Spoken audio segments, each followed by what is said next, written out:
दुनिया का सबसे बड़ा कंट्रोवर्शियल और पावरफुल देश इजराइल। लेकिन ये देश एक दिन में नहीं बना था। इसके पीछे है हजारों सालों की कहानी, दर्द की, स्ट्रगल की और सर्वाइवल की। जूस की हिस्ट्री शुरू होती है मिडल ईस्ट से, जहां उनका प्राचीन होमलैंड था, जर्नलिज्म। यहाँ से उनकी रिलीजियस आइडेंटिटी, उनके कल्चर और उनका एग्जिस्टेंस जुड़ा था। लेकिन वक्त के साथ बार बार इन्वेजन होते गए। रोमन्स ने उनके टेम्पल तोड़ दिए, बैबिलोनियंस ने उन्हें निकाल दिया और धीरे धीरे जूस अपने ही घर से दूर दुनिया के अलग अलग हिस्सों में बिखर गए। इस डिस्प्लेसमेंट को कहा जाता है जूइश डिस्पर्सन। और उसके बाद शुरू हुआ उनका लंबा सफर, एक ऐसा सफर जिसमें ना उनका होमलैंड था, ना उनकी अपनी सिक्योर जगह। हर फेस्टिवल, हर प्रेयर में एक लाइन रिपीट होती थी, नेक्स्ट ईयर इन जर्नलिज्म। ये सिर्फ एक दुआ नहीं थी, ये उनका सपना था, एक दिन वो वापस अपनी जमीन पर लौटेंगे।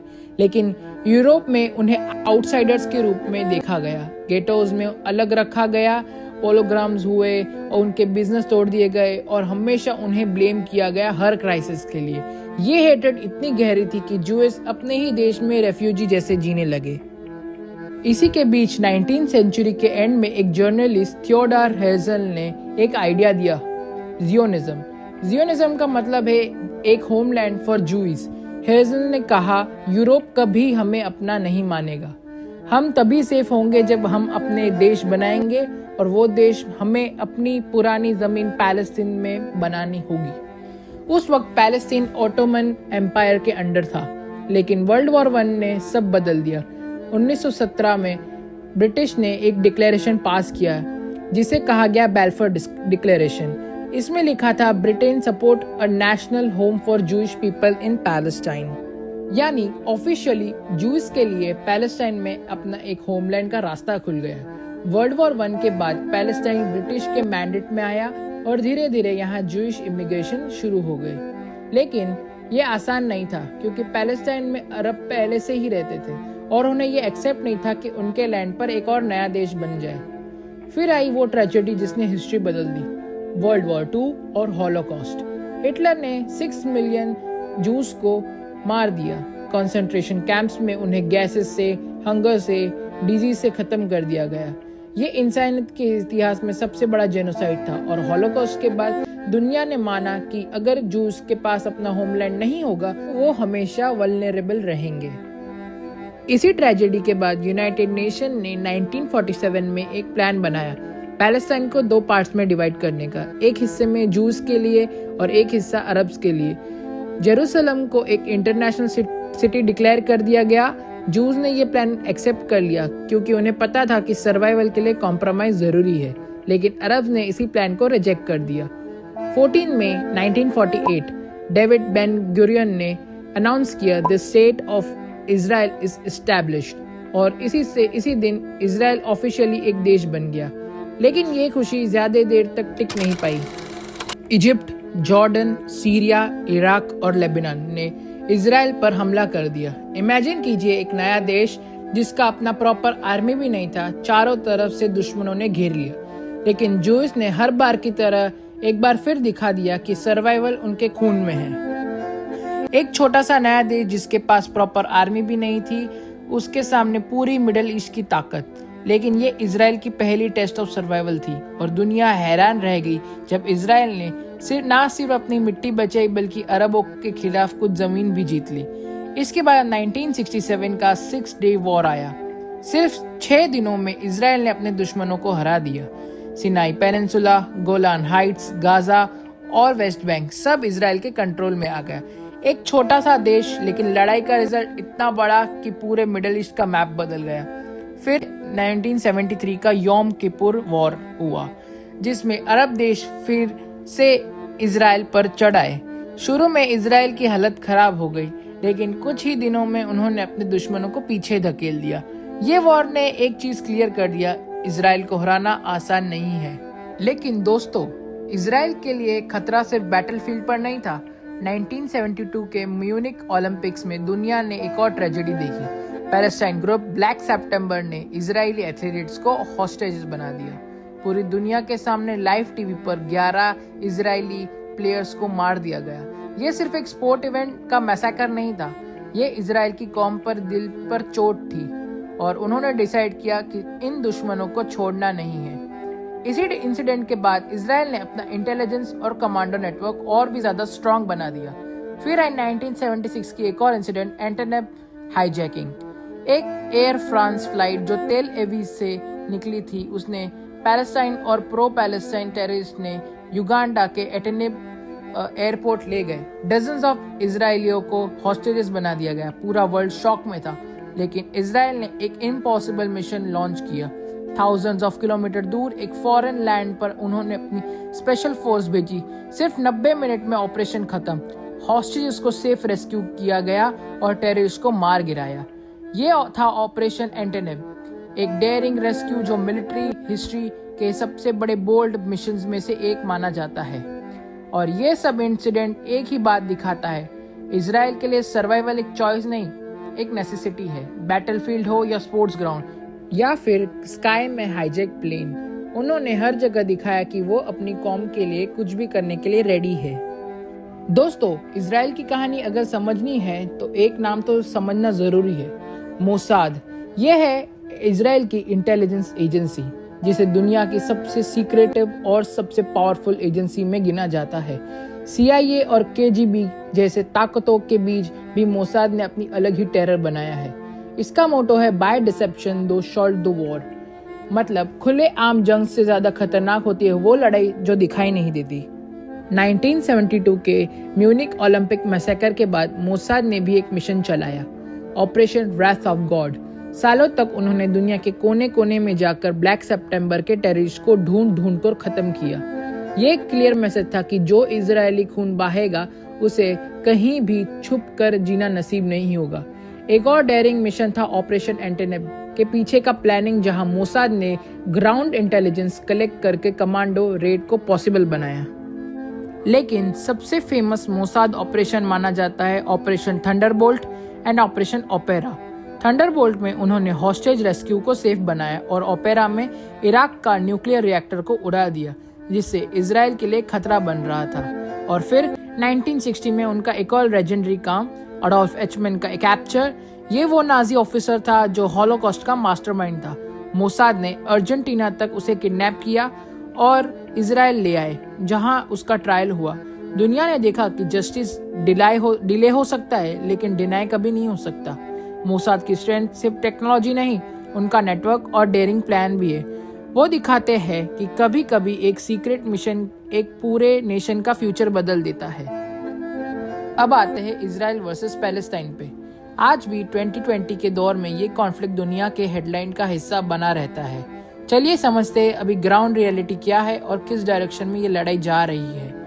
वेस्ट बैंक, जहां पैलेस्टाइन अथॉरिटीज का लिमिटेड कंट्रोल है, लेकिन इजराइल की मिलिट्री प्रेजेंस और सेटलमेंट भी है।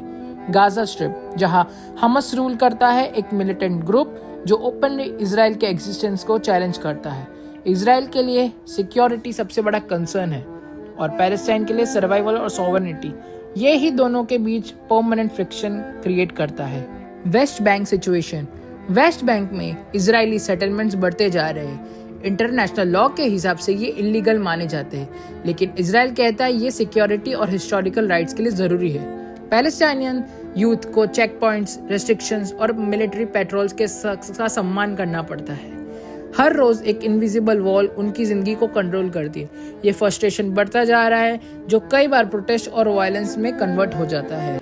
Gaza, the humanitarian crisis. दूसरी तरफ गाजा है, एक छोटी सी कोस्टल स्ट्रिप, लेकिन दुनिया का सबसे डेंसली पॉपुलेटेड एरिया में से एक।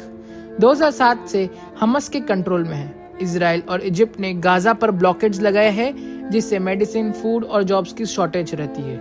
हर कुछ साल में गाजा और इजराइल के बीच वॉर ब्रेकआउट होता है। गाजा से रॉकेट्स फायर होते हैं, इजराइल रिटेलिएट करते हैं एयर स्ट्राइक से, और सबसे ज्यादा प्राइस चुकाता है आम सिविलियंस। अक्टूबर 2023 अटैक, टर्निंग पॉइंट। अक्टूबर 7, 2023 को एक ऐसा दिन जो इजराइल और दुनिया दोनों के लिए शॉक में था। हमस फाइटर्स ने गाजा से बॉर्डर ब्रीच किया और इजरायली टावर्स पर डायरेक्ट अटैक कर दिया। 100 सिविलियंस को मारा गया और कईयों को हॉस्टेज बना गया। इसके बाद इजराइल ने गाजा पर एक मैसिव मिलिट्री ऑपरेशन लॉन्च किया। एयर स्ट्राइक्स, ग्राउंड इन्वेजन और heavy bomb raids. Thousands of Palestine की जान गई और गाजा का इंफ्रास्ट्रक्चर ऑलमोस्ट कोलैप्स कर गया। ये इंसिडेंट ने कॉन्फ्लिक्ट को और ज़्यादा वायलेंट और बिटर बना दिया। अब बात करते हैं प्रेजेंट वॉर की, Israel versus Iran. Middle east की पॉलिटिक्स में एक सबसे डेंजरस और अनप्रिडिक्टेबल राइवलरी है इजराइल वर्सेस ईरान। दोनों कंट्रीज के बीच डायरेक्टली वॉर कभी नहीं हुआ, लेकिन दोनों एक दूसरे को अपना एग्जिस्टेंटल थ्रेट मानते हैं।